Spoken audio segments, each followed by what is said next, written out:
हर साल मई जून के महीने में बस्ती नामक गांव में भयानक गर्मी पड़ा करती थी। बारिश ना होने के कारण वहां का जल स्तर काफी कम, इसलिए पंपों में पानी नहीं रहता था। अम्मा, नल का पानी फिर से चला गया। बाल्टी में पानी होगा, उससे जाके नहा ले। अरे अम्मा, यहाँ तो बाल्टी भी खाली है। अरे अभी आधे घंटे पहले जब नल में पानी आ रहा था तो मैंने बाल्टी भर कर रखी थी। काजल मैडम ने भी तो कल शाम में पानी भर कर रखा था और तुम्हारा लड़का तो उस पानी से नहा लिया। मैंने तो कुछ नहीं कहा और हमारी लड़की ने नहा लिया तो बहुत बड़ी आफत आ गई है। जैसे अपनी महारानी लड़की जी से कहो नल से खुद पानी निकाल कर रखा करे नहाने के लिए, वरना लगाऊंगी 2-4 थप्पड़, आ जाएगी अकल ठिकाने। अच्छा, मार के दिखाना, जैसे मेरे पास तो हाथ है नहीं। काजल अपनी नानी के साथ अपने मामा के घर में रहा करती थी। उसके माता और पिता की मृत्यु हो गई। काजल की उसकी मामी से बिल्कुल नहीं बनती थी। उसकी मामी हमेशा यही सोचती थी कि वो यहाँ से चली जाए। काजल के माता पिता की मृत्यु के बाद उसकी मामी उसे अपने घर में साथ नहीं रखना चाहती थी, मगर उसकी नानी उसको बाहर रखना चाहती थी। रात को जब काजल के मामा घर, तब उर्मिला सारी बातें अपने पति को बताती है। आज तो आपकी भांजी मुझसे लड़ने को तैयार हो गई थी।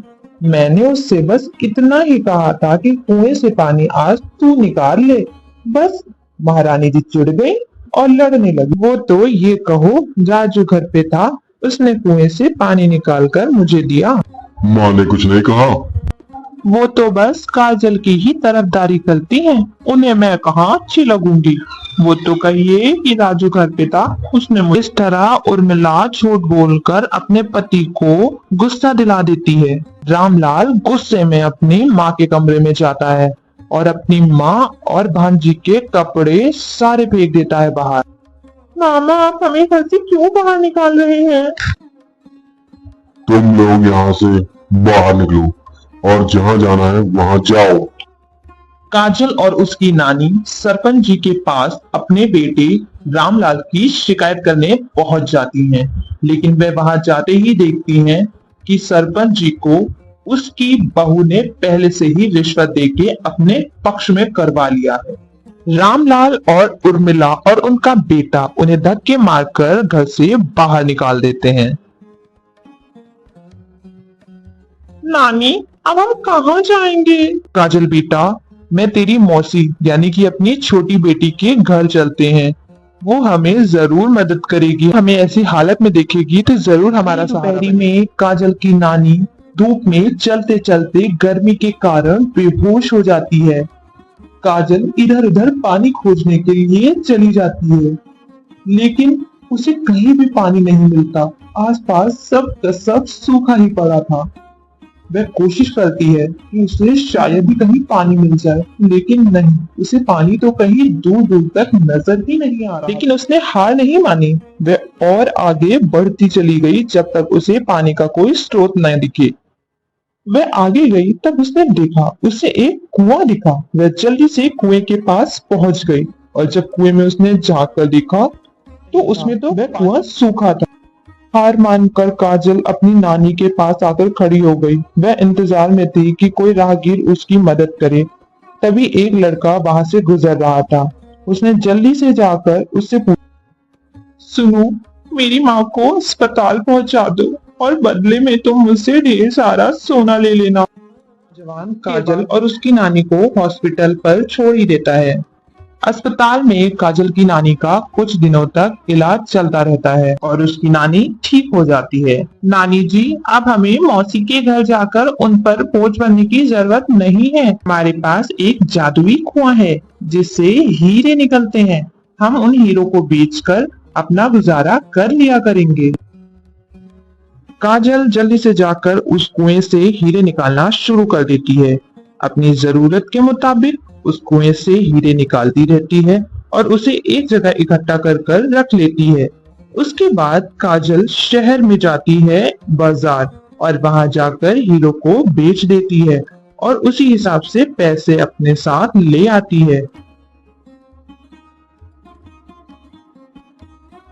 काजल हीरो को बेचकर और घर की जरूरत का सारा सामान लेकर अपने घर पर आ जाती है। वह उस झोपड़ी में सारा सामान अच्छे से लगा देती है। वो नौजवान जब भी उस रास्ते से गुजरता तब वह काजल से मिलकर जरूर जाता था।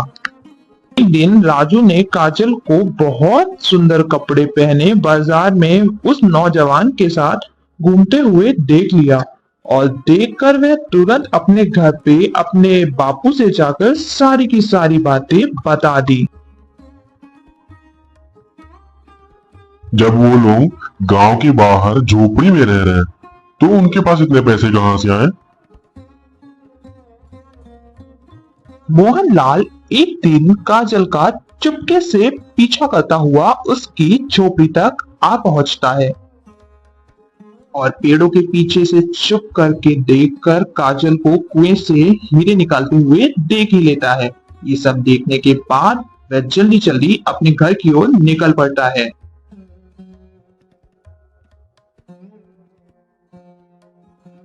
अरे ये बैलगाड़ी से आप कहाँ जा रहे हैं? जरा मुझे तो बता दीजिए।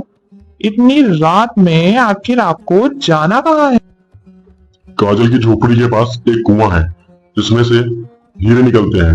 आज रात हम बैलगाड़ी तैयार करके वहां जाएंगे और वहां से उस कुएं का सारा हीरा ले आएंगे। रात में रामलाल और उसकी पत्नी और बेटा काजल की झोपड़ी के पास चले जाते हैं। जब वो तीनों वहां पहुंचते हैं तब उन दोनों को सोता हुआ पाकर जल्दी जल्दी कुएं में खुदाई करना शुरू कर देते हैं। कुएं में पड़ा हुआ सारा का सारा हीरा निकाल लेते हैं और जल्दी जल्दी अपने बग्गी में लेते हैं। तुम और कुछ लाई हो हीरे भरने के लिए? अरे अब बस करिए। इतने हीरो का क्या करेंगे आप?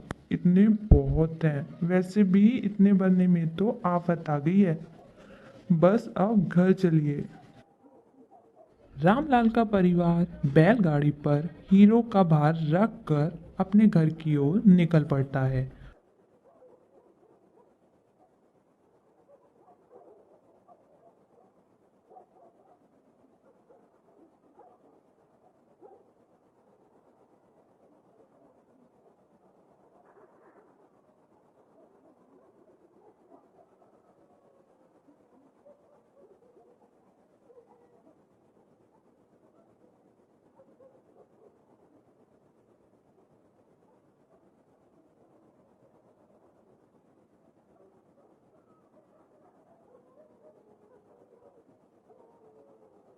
रात में डाकुओं की टोली उसी रास्ते से गुजर रही होती है।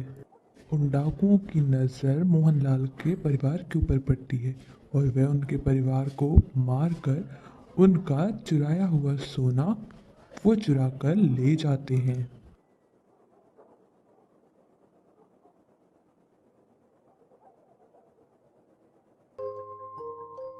उधर काजल की शादी उस नौजवान से हो जाती है और वह बहुत अच्छी लाइफ गुजारने लगती है।